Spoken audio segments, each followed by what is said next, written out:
Bonjour à tous, c'est Cyril pour l'imports.com. Aujourd'hui, je vais jouer sur 4 tables de No Limit 200 Short and Hit sur Full Tilt. Et je vais faire une vidéo un peu particulière dans la mesure où la vidéo a déjà été jouée et je vais maintenant ajouter la bande son sur cette vidéo. Donc, ce qui va pouvoir me permettre en fait de pouvoir avoir une analyse un peu plus approfondie et complète de certains coups, dans la mesure où je pourrais faire pause à certains moments dans la vidéo et pouvoir vous donner vraiment un maximum d'informations sur le raisonnement que j'ai eu dans cette main. Alors rapidement, je vais vous faire une petite présentation du HUD de Poker Tracker 3. Alors si vous voyez les stats en dessous de chaque joueur qui correspondent au HUD de Poker Tracker 3, alors le VP correspond au VPIP, le PR preflop raise, donc les relances preflop, AF qui est l'aggression factor. Ensuite sur la deuxième ligne on a 3B qui correspond au pourcentage de 3 bêtes, C3B le pourcentage où ce joueur va coller un 3 bêtes, et F3 bet le pourcentage du ton où il va folder un 3 bêtes. Voilà, allez, passons à l'action.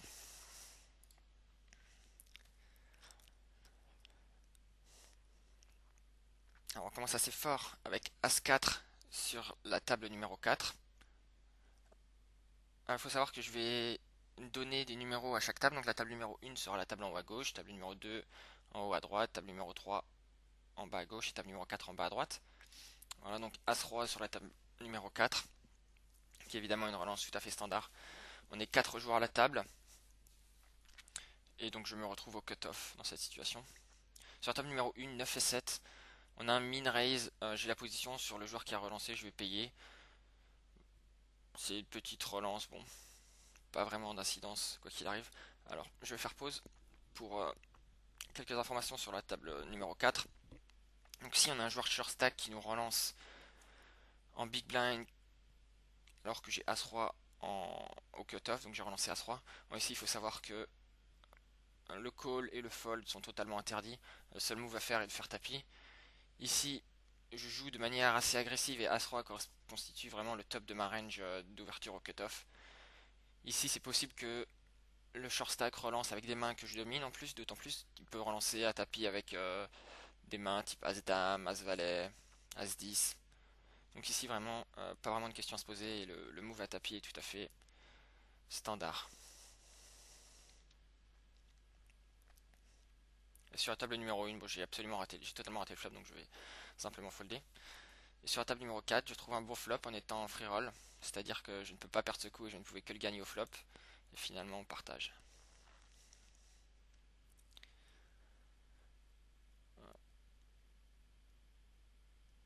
Alors sur la table numéro 4, Roi-Dame, on est 5 joueurs à la table donc ça fait partie des mains que je relance.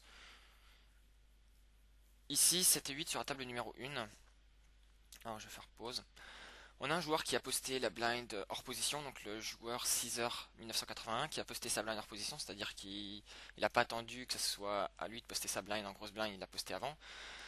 Et j'ai 7 et 8 en petite blind, donc ici je vais varier entre relance et un call. Étant donné que ce joueur a posté sa blind hors position, il n'a pas forcément une grosse main. Donc ici relancer me permettrait soit de prendre le coup pré-flop, soit de faire un continuation bet et lui faire folder toutes les mains qui ont raté le flop. Moi ici il s'avère que j'ai décidé de coller et jouer un pot, un multi-wepo avec la grosse blind, ce qui est pas mauvais non plus. Donc ici comme je vous dis je vais varier entre les deux situations.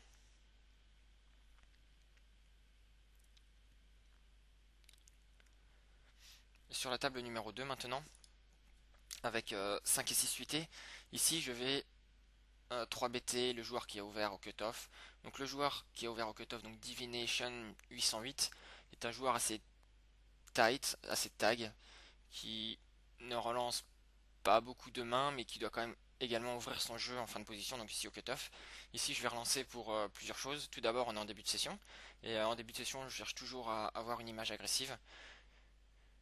Donc relancer 6 et 5, effectivement je relance pas pour la force intrinsèque de ma main, mais plutôt pour cultiver une image agressive, lui faire folder toutes les mains qui ne sont pas assez fortes pour pouvoir se défendre, et également ajouter un peu de deception value entre guillemets si jamais je viens toucher un bon flop.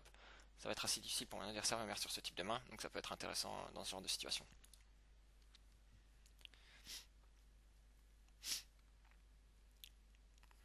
Donc je relance à 24 et je crois qu'il va folder, si je me souviens bien.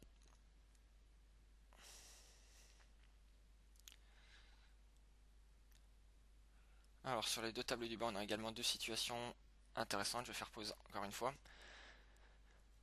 Alors sur la table numéro, on va commencer par la table numéro 4. J'ai part de 3 en grosse blind. On a un joueur qui a limpé, qui a complété sa petite blind. Donc ici, je vais avoir tendance à relancer vraiment, vous allez voir durant la vidéo, je vais relancer tout et n'importe quoi.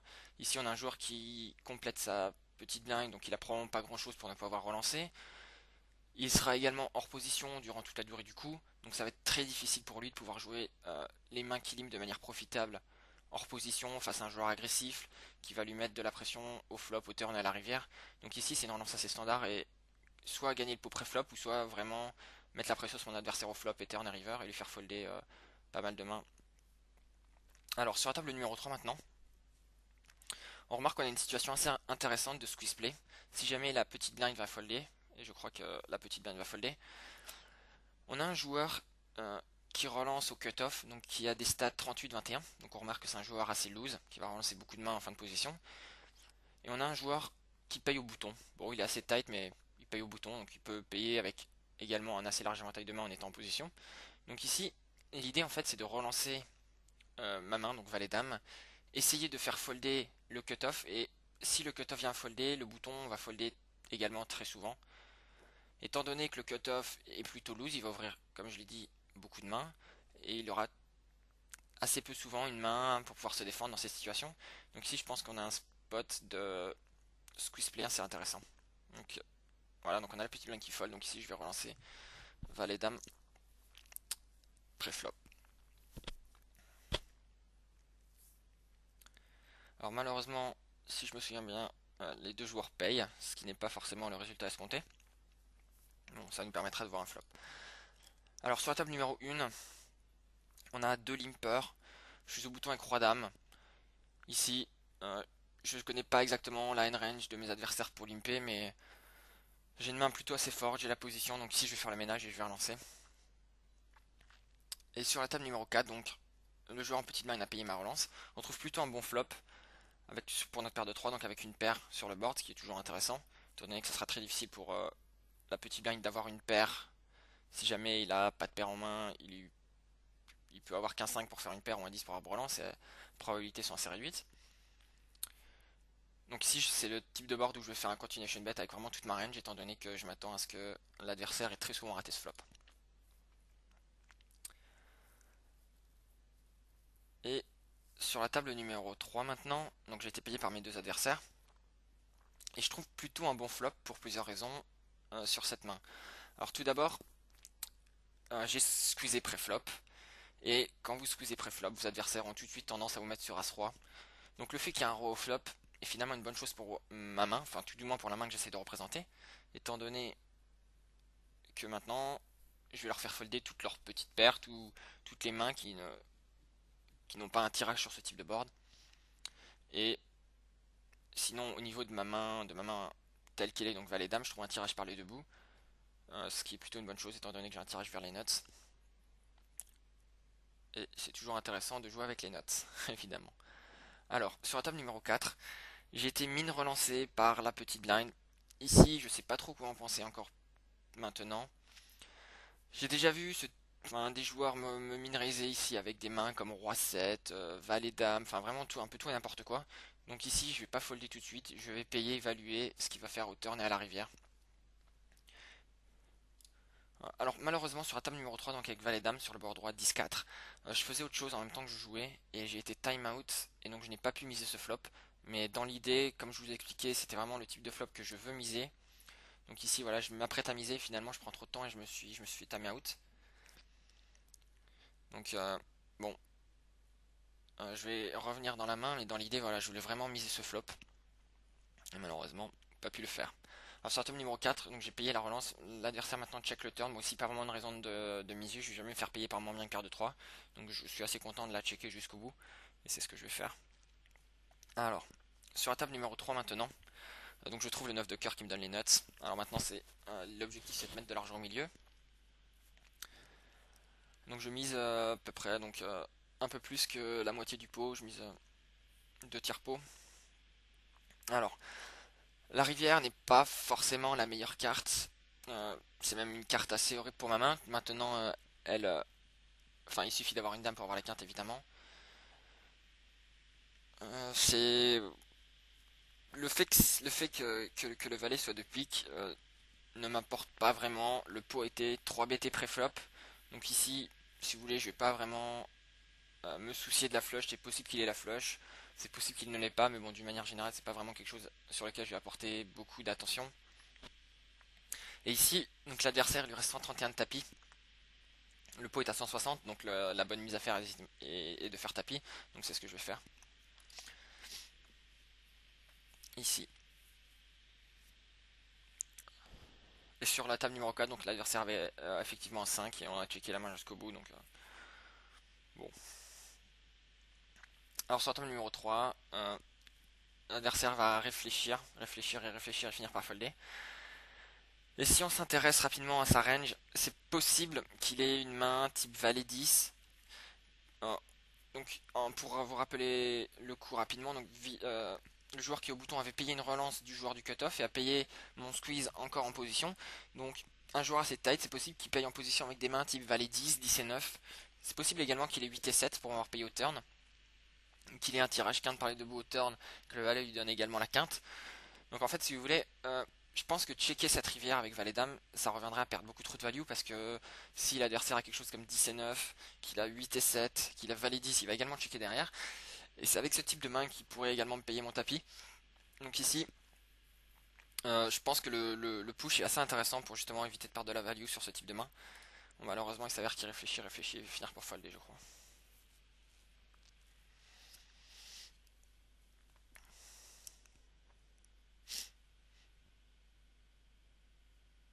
Et 9 et 10 sur la table numéro 4, relance assez standard pour ma part.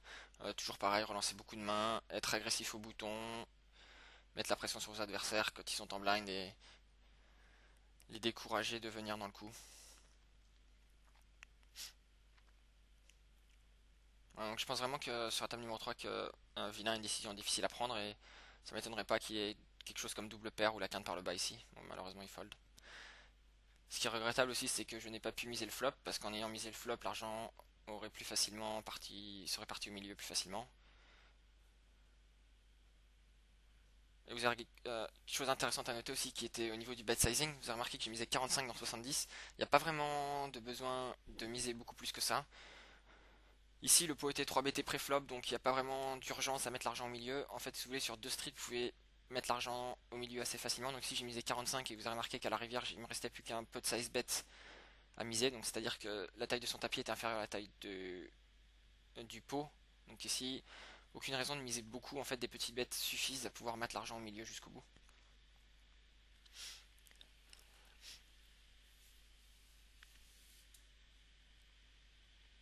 Alors je vais ouvrir beaucoup de mains en bouton, mais 2 et 10. Ici, c'est effectivement beaucoup trop faible. D'autant plus qu'on a des joueurs qui sont actifs en blind. Donc ici, je vais pas leur laisser l'opportunité de me surrelancer, je vais folder directement pré-flop. Sur la table numéro 2, on a un valet dame au bouton.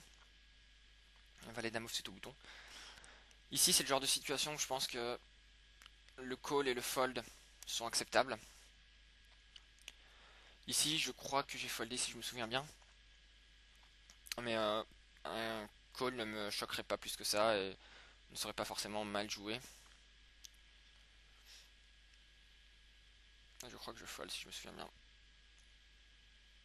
Voilà, oui.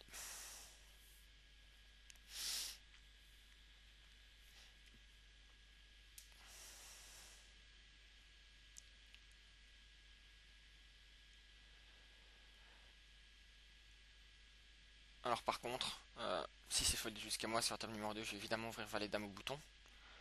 C'est une situation différente étant donné que maintenant c'est moi qui aurai l'initiative. C'est toujours effectivement intéressant d'avoir l'initiative pour pouvoir faire folder votre adversaire sur un continuation bet quand vous avez tous les deux raté le flop. Et ce qui serait un peu de l'argent facile à gagner de cette manière. Sur la table numéro 4, on a plutôt une belle main en blind qui est toujours qui fait pétiller les yeux. Une main très belle à regarder. Paire d'as évidemment. Ah, malheureusement les as ne rapportent pas. Alors donc j'ai été payé par la grosse blind, donc le joueur agressif de la table. Et je vais faire pause pour vous expliquer mon raisonnement sur cette main. Alors, donc j'ai relancé valet dame ici au cutoff, j'ai été payé par la grosse blind qui donc bet ce flop. C'est-à-dire que la grosse blind mise ce flop alors que c'est moi qui ai eu l'initiative pré-flop. Il faut savoir que d'une manière générale, j'accorde pas beaucoup de crédit à ce genre de mise, étant donné que je pense que s'il avait une vraie main, il checkerait, il me laisserait miser parce que je suis un joueur agressif, il le sait que je suis un joueur agressif, il sait que je vais miser la majorité des flops. Donc finalement, en misant, il peut me faire folder une main que j'aurais misée. Donc c'est pas vraiment très bien joué de sa part si jamais il a une si grosse main que ça. Bon, néanmoins, il y a certains joueurs aussi qui misent de cette manière-là, par exemple avec un Breland 4, justement, pour essayer d'induire un raise de ma part, etc. Bon. Ici, en regardant ma main par rapport au board, on remarque que j'ai une gut shot. Donc un 10 non de carreau me donne les nuts, que j'ai deux overcards, et que j'ai également un backdoor flush draw. Donc s'il y a deux carreaux qui viennent d'arriver, je fais une flush à hauteur dame. Alors ici, c'est un spot assez intéressant de float en fait. La première étant que j'ai de l'equity dans la main face à n'importe quoi qu'il peut avoir, c'est-à-dire que ma main peut gagner peu importe sa main. Et l'autre chose intéressante, c'est que comme je vous l'ai dit, je vais pas forcément accorder beaucoup de crédit à cette mise et c'est possible que l'adversaire n'ait pas grand chose. Et si jamais il vient checker le turn, dans ce cas-là, je vais pouvoir miser et gagner le coup. Et je suis en position, donc le float est tout à fait adapté dans ces situations. Et c'est ce que je vais faire, je vais payer les 10 dollars et essayer de voir au turn la meilleure ligne à prendre pour essayer de gagner le coup, soit au turn, soit à la rivière. Alors la turn est très bonne pour ma main, pour plusieurs raisons. La première est que le fait que ce soit un 2 est totalement une brique. Le 2 ne complète aucun tirage quinte avec lequel l'adversaire aurait pu miser. Donc c'est une bonne chose étant donné que maintenant, si l'adversaire avait quelque chose comme valet 10, il a toujours valet 10, il a toujours pas de quinte. Et le fait que ce soit un 2 de carreau me donne également un tirage couleur hauteur dame, ce qui est plutôt pas mal. Donc ici, ce que j'ai décidé de faire, c'est de faire tapis en fait. Donc on va voir la vidéo. Ici, je décide de faire tapis.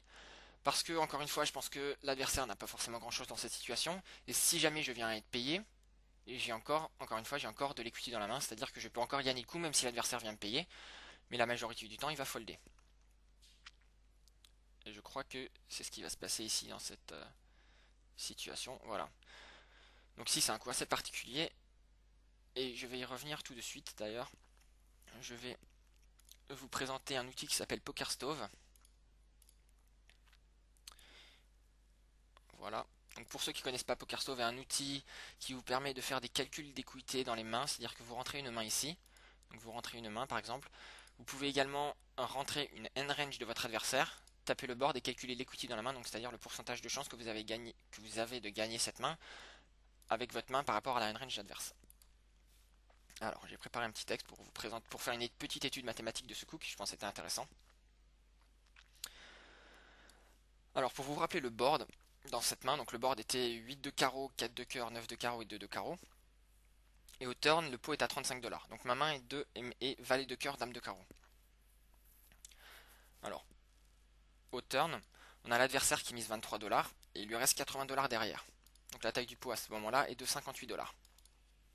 Alors, je vais essayer de vous faire, comme je vous dis, une étude mathématique, c'est-à-dire essayer de trouver, de, de voir si le move à tapis au turn était effectivement un move intéressant en termes d'expected value. Donc c'est-à-dire que si le move à tapis permettait de me faire gagner de l'argent ou si au contraire le move à tapis me faisait perdre de l'argent. Alors si on donne à vilain une end range composée de flush, donc c'est possible que l'adversaire mise le flop avec un flush draw et qui rentre au turn. C'est possible également qu'il mise le flop avec un straight draw, donc une main par exemple valet 10, auquel cas il aura un tirage quinte par les deux bouts. C'est possible aussi qu'il mise le flop avec une main type As-9, donc c'est-à-dire top pair, top kicker. C'est possible qu'il mise le flop avec une double paire ou un brelan, donc 8 et 9 ou brelan de 4.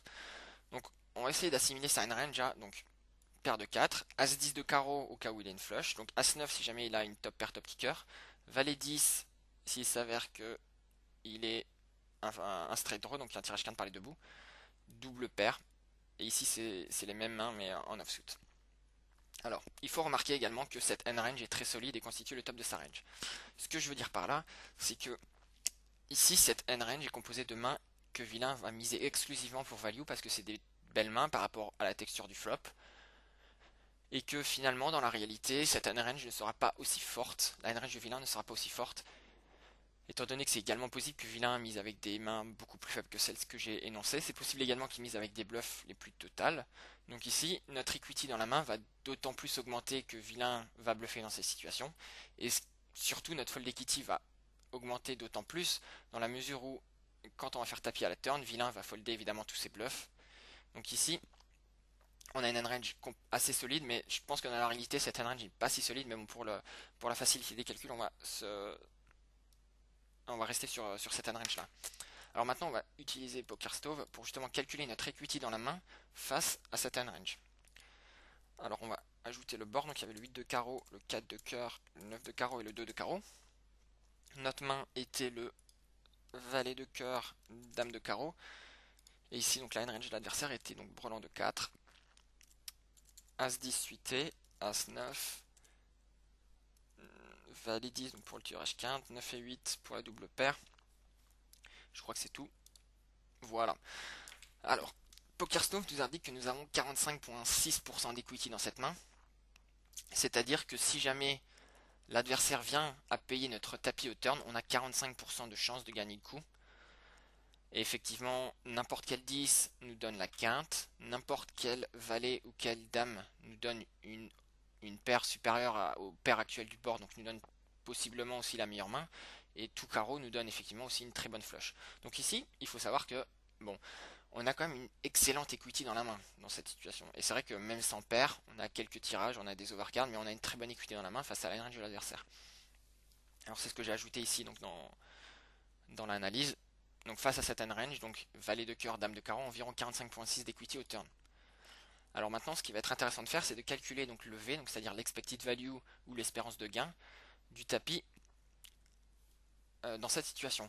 Donc ici, pour simplifier les calculs, j'ai considéré que donc vilain, donc l'adversaire va folder une fois sur 3 mon tapis au turn et 2 fois sur 3 il va payer mon tapis. Donc c'est des chiffres que j'ai choisis un peu au hasard mais qui je pense peuvent refléter assez bien la réalité si jamais vilain a une hand range assez solide dans cette situation. Alors c'est un calcul donc d'expected value, donc d'espérance de gain. C'est pas très compliqué, je vous conseille vraiment d'essayer de regarder ce que j'ai fait. Et ça pourra peut-être vous être utile par la suite si jamais vous rencontrez des situations similaires et que vous décidez de calculer, de déterminer votre espérance de gain et voir si l'espérance de gain est positive et donc du coup que votre move vous faisait gagner de l'argent sur le long terme. Alors, au niveau du détail de calcul, donc, une fois sur 3 l'adversaire va folder et 2 fois sur 3 l'adversaire va coller, donc ce qui correspond aux deux situations énoncées. Une fois sur 3 donc on va gagner la totalité du pot présent au turn, donc c'est-à-dire qu'au turn le pot faisait 58$, donc une fois sur 3 quand l'adversaire va folder, on va gagner 58$. Ensuite on a une partie un peu plus compliquée, mais bon, qui n'est pas très compliquée non plus, qui constitue les 2 fois sur 3 où l'adversaire va coller. Alors étant donné qu'on a calculé l'equity avec PokerStove, on sait que donc 2 fois sur 3 on aura 45% d'equity, c'est-à-dire que 45% du temps on va gagner la totalité du pot. 45% du temps on va gagner le tapis de l'adversaire. Et au contraire, pardon, 54,4% du temps, on va perdre notre tapis, enfin on va perdre la mise que l'on a faite au turn, étant donné que son ami au flop et pré-flop était déjà perdu quoi qu'il arrive, mais en faisant tapis, 54,4% du temps, on va perdre ce que l'on a mis au turn. Donc on fait ce calcul avec une calculatrice, c'est assez facile, et on trouve plus 55,24. Donc l'espérance de gain est positive dans cette situation, et ça veut dire que chaque fois que l'on fait tapis dans cette situation, on gagne 55,24$.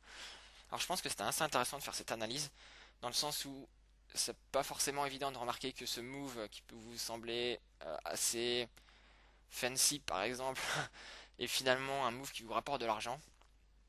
Mais je vous conseille également, euh, si jamais vous n'êtes pas sûr dans une situation, si jamais le move que vous avez tenté avait une expérience de gain positive, de faire ce petit calcul, c'est assez facile à faire et ça vous permettra justement après d'avoir un meilleur feeling sur les situations et pouvoir de cette manière tenter des moves qui auront une espérance de gain positive effectivement. Alors, on va reprendre la vidéo.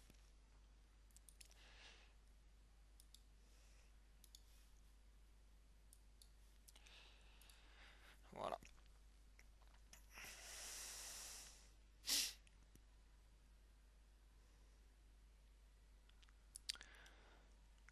Alors sur la table numéro 1, on a une main intéressante en ce moment. Avec un joueur qui avait top pair et tirage flush, l'autre qui avait top pair et tirage quinte par les deux bouts. Et ici, je crois que voilà, je vais regarder en détail un peu ce qui s'est passé. Je vous conseille également de faire de même, d'essayer d'observer l'action qui se passe à votre table, ce que vont faire vos adversaires dans certaines situations, voir comment ils vont jouer leurs mains, leur tirage, leurs mains type top pair. Ça peut être également assez intéressant.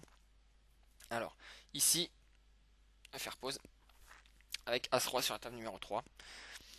Alors, si jamais vous avez remarqué, vous avez vu que j'ai déplacé la souris sur les, euh, les statistiques PT3 des deux joueurs en blind. En fait, ce que j'essaie de regarder, c'était leur pourcentage de 3 bêtes. Pour savoir en fait si jamais je relançais ou si jamais je payais pour essayer d'induire un squeeze de mes adversaires. Ici, mes deux adversaires ont un pourcentage de 3B de 0. Bon, il faut savoir que c'est un éventail de mains assez faible, mais bon, je préfère pas prendre de risque ici et faire rentrer un des deux autres joueurs en plus dans la main, donc je décide de sur-relancer avec As-Roi au bouton, donc pour value évidemment. Mais si jamais on avait eu des joueurs qui avaient un pourcentage de 3B élevé, ici j'aurais quelquefois pu coller et comme ça espérer un squeeze d'un de mes adversaires et pouvoir le resqueezer avec As-Roi dans cette situation. Bon, ici il s'avère que je décide de sur-relancer. Sur la table numéro 4, on a un joueur qui poste encore hors position. J'ai As-10, évidemment relancé. Et je suis payé par le bouton. Alors, donc sur la table numéro 3, finalement, ça se passe pas du tout comme prévu. On a la petite blind qui me sur-relance à 72. Il faut savoir ici que la petite blind annonce énormément de force. On a affaire à un joueur assez tight. Bon, sur 31 mains qui est 16-10. Donc il y a des stats très tight. Ici, on a souvent affaire à Dame-Dame plus, c'est-à-dire paire de Dame, paire de Roi ou paire d'As. Et As-Roi ne réussit pas très bien face à cette range-là. Donc même si on a As-Roi dans cette situation, le fold est assez évident, je pense. Alors pour passer à la table numéro 4 maintenant, j'ai été payé par le bouton. Et on trouve un flop 7-7-2 avec un tirage flush. Et c'est le type de board où l'adversaire va très souvent avoir raté. Donc il faut savoir que c'est le type de board que je vais miser avec toute ma range en espérant justement faire folder énormément de mains de mon adversaire. En plus on est en heads up donc il n'y a pas vraiment souci d'autres adversaires. Ici c'est un c-bet assez standard. Et sur la table numéro 1, on a un joueur qui limp au cutoff. Et donc ici, je décide de l'isoler, c'est-à-dire de relancer au bouton, essayer de faire folder les blinds et pouvoir jouer un coup en position face à un joueur qui a limpé et qui va très souvent check fold le flop quand il l'a raté. Donc encore une fois, c'est une situation intéressante. Mettre la pression sur vos adversaires et les faire folder quand ils n'ont pas touché au flop. Et vous allez comme ça gagner plein de petits pots. Alors sur la table numéro 4, j'ai été payé par mon adversaire et je trouve un as au turn. À ce moment-là, je regarde un peu plus en détail les stats de mon adversaire. Donc on remarque que sur 56 mains, il est 30-27 et aggression factor de 5. Donc on remarque que c'est un joueur assez actif, qu'il est également très agressif et qu'il est assez agressif que ce soit pré-flop ou post-flop. Alors le fait qu'il me paye au flop, en fait si vous voulez, je pense pas vraiment qu'il ait un set. Je pense que la majorité des joueurs ne slow play pas. Et ici, s'il a un 7, c'est très possible qu'il le relance, qu'il essaye d'induire de l'action de ma part avec par une main type 7 et 6 ou 7 et 8. Et bon, je considère toujours que, enfin, dans un coin de ma tête, je garde toujours la possibilité que mon adversaire ait un 7, mais si vous voulez, j'y accorde vraiment pas beaucoup d'attention. Et pour moi, il n'a pas vraiment un 7 dans cette situation. C'est possible qu'il ait un flush draw. C'est possible également qu'il ait absolument rien du tout, et c'est là où je veux en venir. Mon adversaire agressif, il sait également que je suis agressif, que je vais miser ce flop avec toute ma range, donc je vais miser ce flop avec toutes les mains avec lesquelles j'aurais relancé pré-flop, c'est-à-dire beaucoup de mains. Donc ici c'est tout à fait envisageable et possible que mon adversaire paye au flop avec absolument rien, une main type je sais pas, valet 10, roi dame, en espérant que je check le turn et essayer de me voler le coup au turn. Et donc en fait c'est le float que j'avais fait sur la main précédente, la table numéro 2, et c'est possible que cet adversaire là me fasse euh, la même chose ici. Donc ici on a un as, et je pense avoir la meilleure main du fait que comme je vous dis on a un adversaire agressif qui aurait probablement relancé un as, aurait probablement relancé un 7 au flop. Donc ici je vais checker et je vais essayer d'induire un bluff de mon adversaire, étant donné qu'encore une fois je m'attends pas vraiment à ce qu'il ait grand chose. À la rivière je trouve un dernier as donc qui me donne effectivement les nuts, à part un carré de 7 j'ai évidemment la meilleure main. Donc ici encore une fois il n'y a pas vraiment de raison de miser. C'est possible que mon adversaire bluffe. Si jamais il bluffe, il va peut-être encore continuer à bluffer la rivière, alors que si je mise, il va évidemment folder tous ses bluffs. Donc ici, c'est le genre de situation que je vais checker et je vais donner l'opportunité à mon adversaire de bluffer. Et si jamais il vient miser, par contre, je vais le relancer pour value. Sur la table numéro 1 donc. On revient à la table numéro 1 où j'ai isolé un joueur avec AC5 suité. On a la grosse blind qui a suivi et le cutoff qui a payé également. Alors, on trouve un très mauvais flop pour notre main. On a effectivement bottom pair, mais bon, le flop est très coordonné avec un tirage couleur, des tirages quintes dans tous les sens. Et effectivement, ici, on a un joueur qui mise devant, enfin qui mise alors qu'il y a deux personnes dans le coup, 18 dans 26.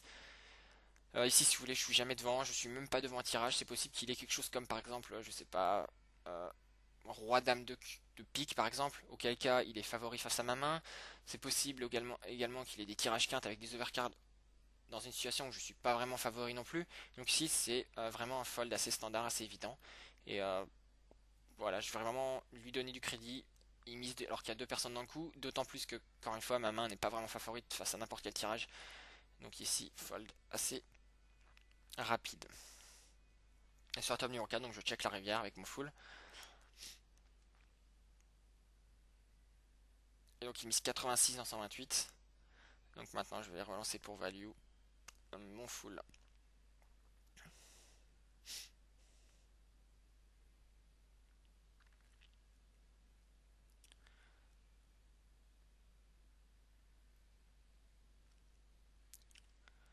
Donc je cherchais le montant à faire. Essayer peut-être d'induire un re-raise all-in en bluff total ou un adversaire. Mais bon, la taille des stacks n'est vraiment pas adaptée à ça. Donc finalement, j'aurais peut-être dû même relancer à tapis. Peut-être me faire payer par un 7 si jamais il avait un 7.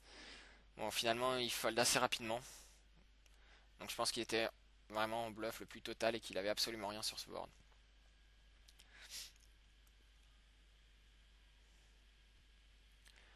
Alors,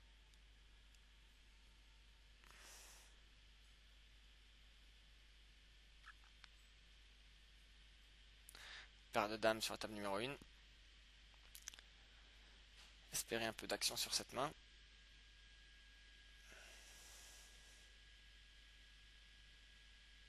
Roi 8 au bouton avec 4 joueurs à la table, on a une relance. Insta raise ici. Alors avec paire de dames, je vais évidemment sur-relancer. Je le fais avec beaucoup de mains, donc il faut évidemment le faire avec ses bonnes mains. Et essayer de capitaliser justement sur l'action qu'on a pu provoquer avec nos moins bonnes mains pour justement essayer d'induire de l'action sur nos très bonnes mains comme paire de dames ici. Je trouve un excellent flop pour ma paire de dames. Ici, je vais faire une petite mise, essayer d'induire peut-être un float de mon adversaire ou un raise bluff de mon adversaire. On a un flop assez dry. Et ici, voilà, je compte pas fold des paires de dames sur ce type de board par exemple. Donc ici, je mise pas beaucoup, essayer d'induire quelque chose de la part de mon adversaire. Malheureusement, il s'avère qu'il fold.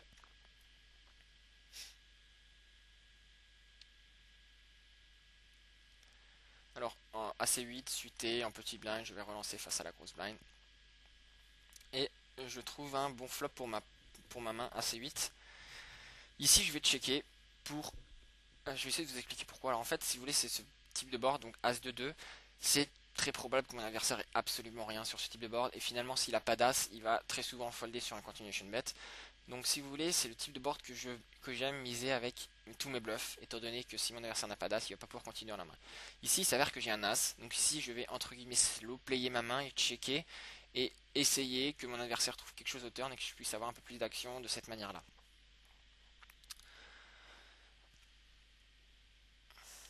Voilà, donc mon adversaire a checké, maintenant il y a 3 trèfles, donc maintenant c'est possible qu'il ait un tirage trèfle.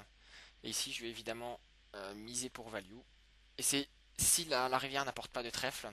Par contre, je vais checker cette rivière et faire un check call en espérant que mon adversaire mise la rivière en ayant raté un tirage trèfle par exemple. Donc voilà, c'est un peu l'idée générale sur cette main. Alors, table numéro 3. As-Roi suité en petite blind, je relance à 6 et on a la grosse blind qui me surrelance à 30. Ici, on a une grosse blind qui est très agressive, qui a un VPIP de 32, un pré-flop raise de matin et une agressivité infinie. La grosse blind sait aussi que je suis très agressif. C'est très probable qu'elle ait également les mêmes stats que j'ai sur la table. Ici, c'est possible qu'elle ait les mêmes, qu'elle utilise les mêmes. Donc, ici, si vous voulez As-Roi, je vais considérer tout simplement que c'est les nuts. Et que c'est c'est effectivement largement envisageable que mon adversaire me surrelance avec une main beaucoup moins bonne que As-Roi suité. C'est possible qu'il fasse avec As-Dame pour value même. C'est possible qu'il fasse avec As-10, As-Valet. C'est possible aussi qu'il relance des mains type Roi-Dame, etc. Donc si, en fait, si vous voulez, avec As-Roi, je suis vraiment beaucoup trop devant pour faire autre chose que sur-relancer. Payer, c'est un peu hors de question, étant donné que je vais rater le flop beaucoup trop souvent, que si j'ai pas d'As, que si j'ai pas de Roi, je vais pas pouvoir vraiment continuer dans la main en étant hors position. Et que voilà, je préfère tout simplement sur-relancer et partir à tapis de manière assez confiante dans cette situation avec As-Roi. Donc sur la table numéro 4, je check la rivière avec As-8. Et il ne mise pas. Et je crois qu'il avait une paire en main, genre paire de 4 ou quelque chose comme ça. Ouais. Alors voilà, sur la table numéro 3, je sur-relance avec As-Roi. Et encore une fois, si jamais voilà, il fait tapis, donc là c'est snap call, évidemment, call assez facile avec As-Roi. Bon, il s'avère que je suis pas dans la meilleure situation possible, on est en coin flip. Mais bon. Et je vais rapidement ajouter une note sur mon adversaire pour avoir comme ça, savoir un peu ce qu'il va faire en blind, étant donné qu'il sera en grosse blind quand je serai en petit blind. Donc on va souvent avoir des coups à jouer l'un contre l'autre. Donc ici, je vous conseille également d'ajouter des notes sur vos adversaires, essayer de voir ce qu'ils font dans certaines situations et pouvoir vous adapter un peu mieux.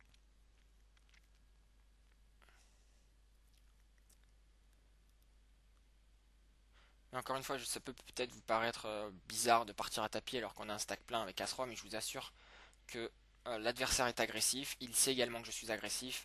Donc ici As-Roi, je peux vraiment absolument rien faire d'autre si ce n'est faire, enfin le sur-relancer, être confiant. En fait, si vous voulez, je suis même content de partir à tapis avec As-Roi. Je peux me faire payer par As-Dame, As-Valet, étant donné qu'il va, quelquefois, il va pas me croire, il va se dire, ce joueur-là, il est trop agressif, il a jamais une main tout le temps. Et je peux pas ne pas partir à tapis ici avec As-Roi. Sur la table numéro 4, j'ai relancé paire de 9 et j'ai été payé par un short stack. Ici, c'est possible que j'ai la meilleure main. Ici, en fait, je suis dans une situation de bet fold. C'est-à-dire que je mise le flop et si jamais je me viens être sur relancé, je vais folder. Mais je peux pas vraiment me permettre de checker et laisser une carte gratuite à mon adversaire, étant donné qu'un 10, un valet, une dame ou une roi ne vont vraiment pas me rendre une décision beaucoup plus facile à prendre au turn. Donc je préfère prendre le pot tout de suite.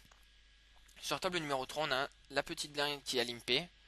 Ici j'ai 9 et 6, encore une fois je vais relancer toutes les mains quand la petite blind va limper. Encore une fois ici sur table numéro 1, on a un joueur qui limpe, ici j'ai 2 et 9, mais mes cartes ne m'importent absolument pas du tout. Tout simplement prendre l'initiative et lui faire folder sa main au flop. C'est simplement ce que je recherche ici.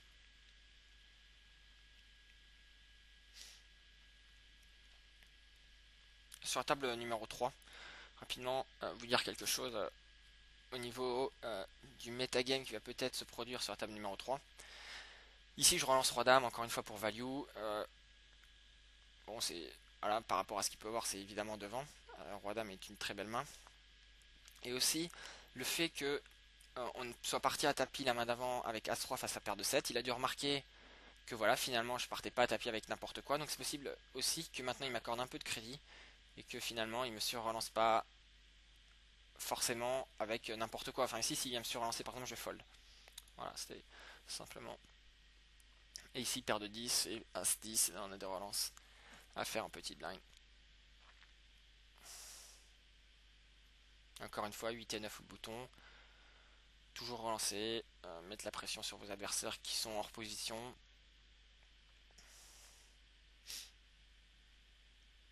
Ici par contre je crois que je vais me faire sur-relancer avec 8 et 9. Bon, on peut pas gagner tous les pots non plus, c'est normal. Et ici, aucune raison de payer. 8 et 9, une main beaucoup trop faible, même en position. Va falloir tenter trop de moves après le flop pour pouvoir rendre cette main rentable et pas forcément une bonne chose. Et sur la table numéro 4, j'ai été payé deux fois avec As-7. Ici, je trouve top pair donc je mise. Mais ici, le board était As-19 de carreau.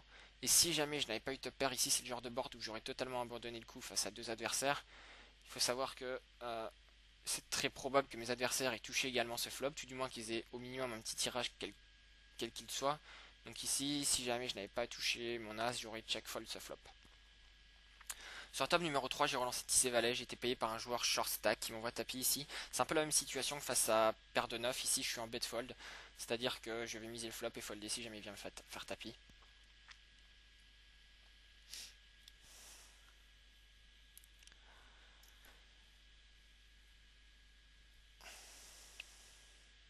Et As-3 sur la table numéro 1 en petit blind, on a un fold à faire très rapide.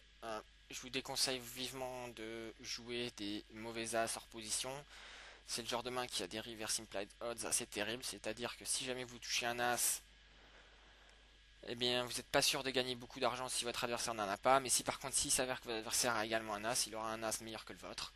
Et donc du coup vous allez vous retrouver dans une situation où vous aurez 3 outs pour avoir la meilleure main, ce qui n'est pas une bonne chose, et vous allez perdre comme ça pas mal d'argent, jouer des mauvais As hors position.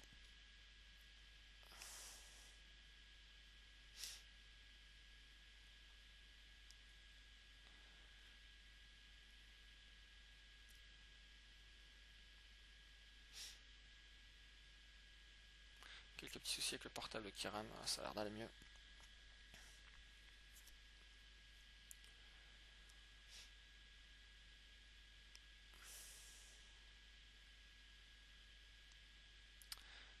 PC qui rame. Ok. Donc alors relance tous les As au bouton, évidemment. Ici AC6 on relance au bouton. Et payer 2 fois, encore une fois, une texture de flop très mauvaise. 3 carreaux, je n'en ai aucun. Des tirages quintes très possibles, très probables. Ici, je crois que voilà, la big blind mise le pot. Ici, fold, fold et fold. Et encore une fois, j'ai pas misé ce flop. Aucune raison de vouloir gagner tous les pots. Ici, il faut savoir reconnaître que c'est vraiment le type de flop que la hand range de call de vos adversaires va très souvent toucher. Et que ça va être très difficile de leur faire folder une main qui a touché ce flop. Donc ici, je décide d'abandonner le coup, même avec une paire.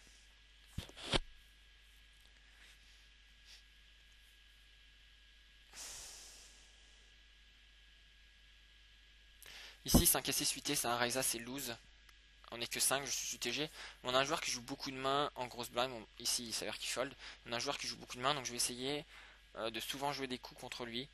Étant donné qu'il va souvent jouer avec des mains faibles. Donc, le plus de mains qu'il va jouer, plus ses mains vont être faibles. Donc ici, ça va être assez difficile pour lui de pouvoir jouer ce type de main de manière profitable hors position.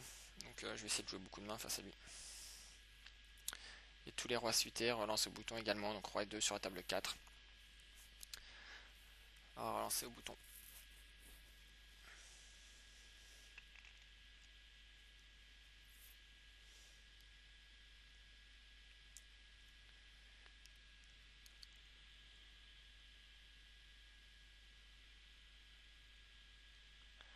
5 et 4, on va folder sur un raise du bouton. Ça va être très difficile de pouvoir jouer des suites connectors hors position, étant donné que c'est des mains à tirage, et que la majorité du temps, le bouton va faire un continuation bet sur le flop, et que vous allez devoir soit jouer votre tirage en check raise, et si jamais ça votre adversaire a une main, mais vous allez être effectivement pas favori pour gagner la main. Donc toujours le type de main à jouer en position pour pouvoir contrôler la taille du pot, et à éviter de jouer hors position. Par contre 8 et 7 au bouton, encore une fois, on relance.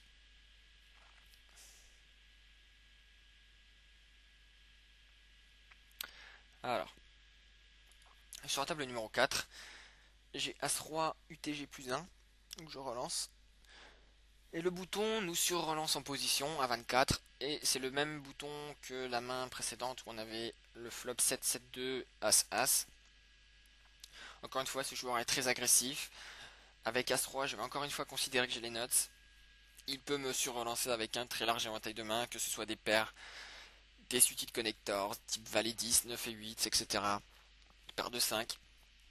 C'est également possible qu'il me relance pour value avec une moins bonne main que la mienne. Par exemple, il peut me sur-relancer avec As-Dame, As-Valet.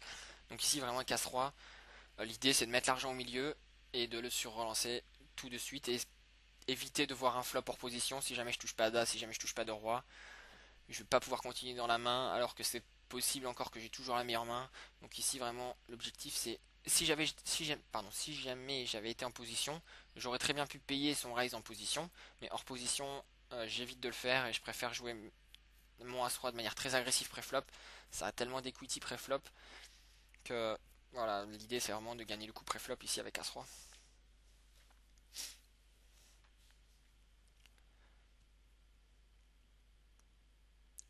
Donc je relance à 76. avec As-Roi, et il fold très très rapidement. Ouais, on peut justement noter qu'il a même pas réfléchi avant de folder, il a tout de suite foldé. Donc il ne devait probablement pas avoir grand chose.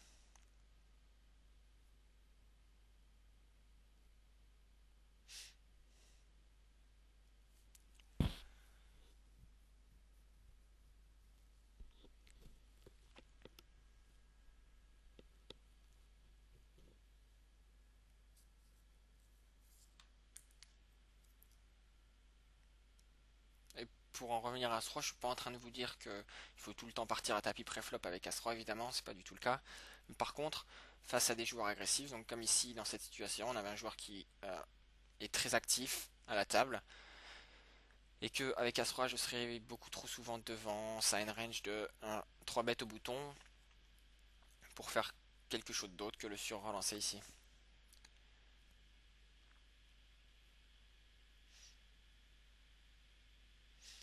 Et table numéro 4, on a une assez bonne main encore une fois.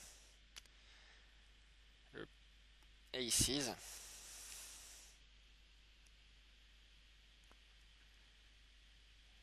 Je vais relancer encore une fois à 24 avec la paire d'As. Sur la table numéro 3, encore une fois, je vais essayer d'isoler un joueur qui a limpé. Essayer de jouer un coup contre lui en position. Malheureusement pour la paire d'As, il a foldé.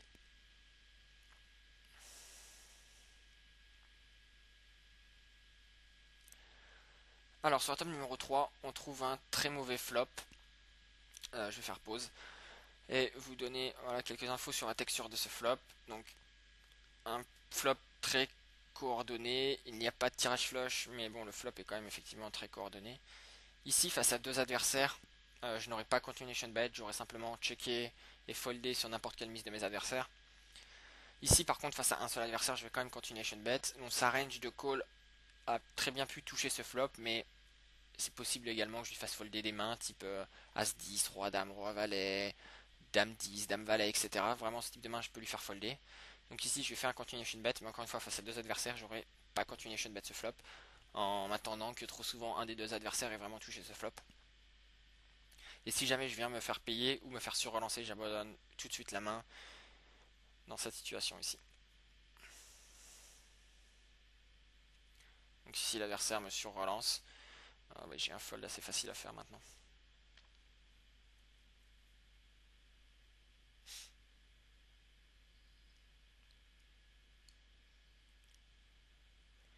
Alors, sur la table numéro 1, on a paire de 5 en petite blind.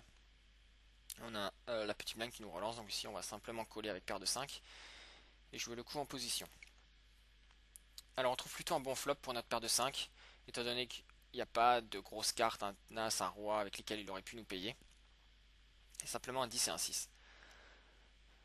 Alors, ici, c'est à partir de ce moment-là que le coup devient intéressant. Donc comme je vous disais, le flop est plutôt bon pour ma paire de 5, étant donné que on a effectivement on a que deux cartes au-dessus de ma paire et que c'est pas dit que mon adversaire relance avec un 10 ou un 6 en main. C'est possible qu'il relance As 10, possible qu'il relance As 6. Mais bon, d'une manière générale, c'est plutôt quand même un bon flop pour ma paire de 5. Par contre, l'adversaire check le roi. Et ça, c'est vraiment quelque chose sur lequel je voulais parler. Et vous donner voilà, un peu mon raisonnement sur cette main. Alors, il faut savoir que le roi est une très bonne carte pour bluffer.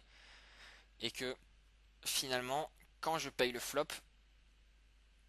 c'est vraiment improbable que j'ai un roi dans ma main. Quand je paye le flop, j'ai plus souvent une paire en main, c'est-à-dire par exemple paire de 5, paire de 6, oui, j'ai peut-être un 6, j'ai peut-être 6 et 7, j'ai peut-être un 10, j'ai peut-être 10 valet, mais que j'aurai vraiment très peu souvent un roi dans ma main, à moins que j'ai quelque chose comme roi 10. Donc finalement, je m'attends à ce que l'adversaire mise tous ses bluffs au turn dans cette situation, étant donné que vu que je n'ai pas de roi, vu que l'adversaire sait que je n'ai probablement pas de roi, il a vraiment un bet assez facile à faire, étant donné que ça va être très difficile pour moi de pouvoir continuer dans la main sans avoir une main solide, et que mon adversaire peut très bien avoir un roi. Donc ici, le fait qu'il check, en fait, ça me donne une indication sur sa main, et je pense que quand mon adversaire check cette turn, je pense vraiment qu'il a quelque chose comme... En fait, je pense que mon adversaire a soit un 10, soit un 6, soit une paire type paire de 7, paire de 8, paire de 9, et que finalement le roi lui fait pas forcément plaisir non plus.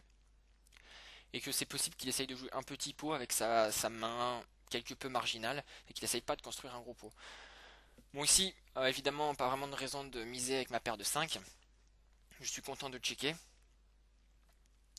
Mais bon, si vous voulez, à ce moment-là de la main, je suis assez sceptique quant à vraiment le fait que je puisse gagner au showdown ou pas. Et vous allez voir ça tout de suite en fait. Alors donc ici je m'apprête à checker ma paire de 5. Et finalement, je vais me raviser, je vais miser la rivière à 25. Voilà. Alors, encore une fois, l'adversaire check alors qu'il y a un as à la rivière. Encore une fois, l'as est une très bonne carte pour lui à bluffer. C'est encore une fois, c'est vraiment très improbable que j'ai un as dans ma main, alors que lui pourrait très bien essayer de représenter un as. Donc ici, le fait qu'il check encore l'as, en fait, ça m'indiquerait que sa main a de la value au showdown, en fait, si vous voulez. Le fait qu'il mise pas sur l'as, ça voudrait dire, par exemple, qu'il est un 6, qu'il est un 10, et que voilà, il est content de checker sa main et voir si elle est bonne. Ici, donc du coup, ce que ça m'indique, en fait, si vous voulez, c'est que je pense que si je check ma paire de 5, en fait, je pense que je gagne jamais cette main. Je pense qu'il a trop souvent paire de 7, paire de 8, paire de 9, qu'il est un 10, qu'il est un 6, et finalement, je pense jamais vraiment gagner dans cette situation. Donc ici, je décide de tourner ma main en bluff, de me dire que voilà, si on check cette main, jamais je vais gagner. Donc ma seule chance de gagner, c'est de bluffer ce coup. Donc je mise cette rivière en fait. Et voilà, c'est quelque chose que je ne fais pas très souvent. Voilà, tourner sa main en bluff, c'est pas vraiment quelque chose à faire régulièrement, mais c'est vraiment quelque chose à avoir dans son arsenal. Être conscient que l'on peut l'utiliser quand, si jamais la situation s'y prête. Et voilà, enfin, si jamais vous remarquez ce genre de situation, je vous conseille d'essayer de déterminer la range de votre adversaire, voir si vous pouvez gagner avec votre main, avec peu importe la paire que vous avez, si jamais vous pouvez gagner. Et si jamais vous pensez que votre adversaire a une meilleure main, bah, c'est peut-être l'occasion de tourner votre main en bluff et essayer de gagner le coup. Voilà. Alors, on va en rester là durant cette vidéo. N'hésitez surtout pas à me laisser des commentaires, dire ce que vous en avez pensé, ce que vous avez pensé de ce nouveau format. Et voilà. Donc, c'était Cyril, aka Don Limits pour limpers.com. Et à bientôt. Bye bye.